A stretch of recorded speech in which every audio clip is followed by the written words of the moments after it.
Can you flip the camera so I can see that I'm looking into it? You've started? Okay. Hello, everyone. It's Rob Bryanton.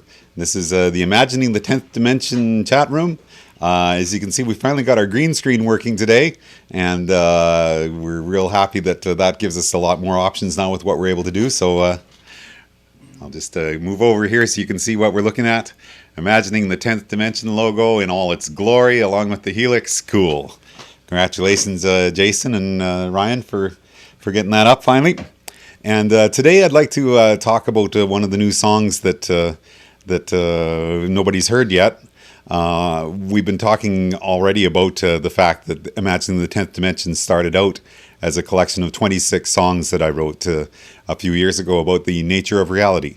And as I was showing people the songs, it became apparent that I was still going to have to do a little more explaining about what my thinking was behind that.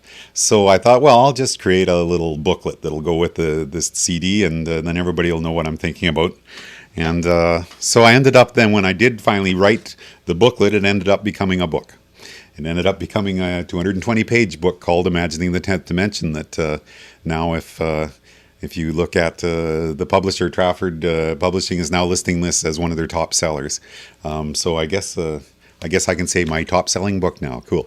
So there's 26 songs that are listed at the end of this book still, as it's kind of flipped the project on its back there, where instead of the CD having a little booklet to go with it, the book has a collection of songs that have been released free of charge to the internet in various ways through YouTube and Rever, and there's also versions of the song in better quality that you can get as audio.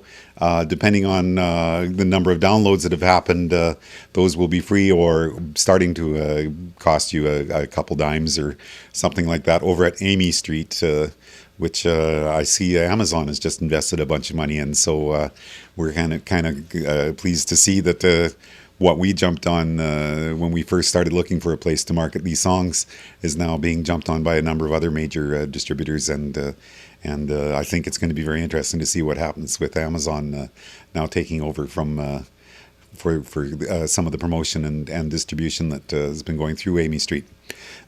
So one of the songs that relates to some of the conversations that have been happening here at Imagining the 10th Dimension is called See No Future.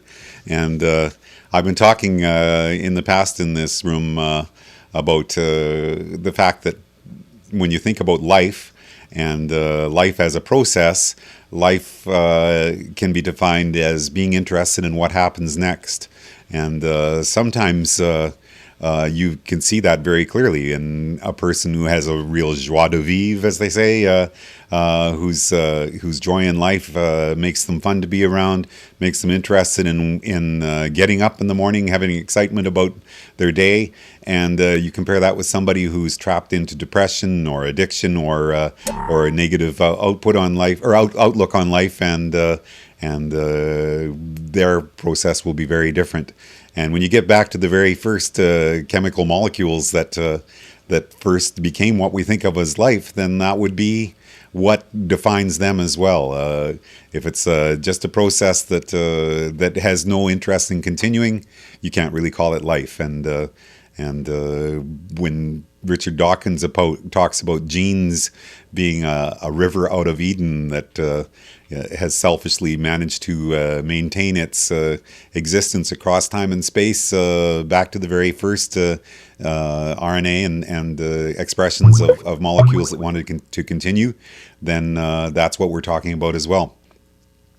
So the song that I'm talking about now, See No Future, talks about that, and the idea then of depression and feeling like there is no hope for the future is what this song is all about, and how that can be devastating.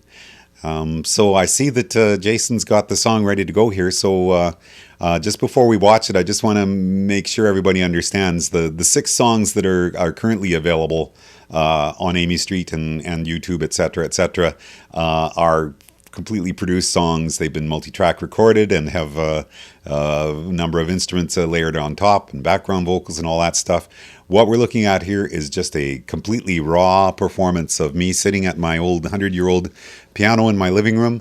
It's definitely gives you more of a folky kind of a thing, but if you have an imagination, you should be able to hear some of the same levels of production that I'm hearing in my own head when I'm playing these songs, and I guess that's that's the creative process. So if you want to hear this in your head as just a guy sitting at the piano, then hear it that way. And if you want to hear it with the rock band hitting the big chords in behind and the symphony orchestra coming in on the touching last verse, then you're hearing more what I'm hearing in my head. But either works for me. So the song's called See No Future. Let's watch it, and then I'll talk a little bit about the lyrics.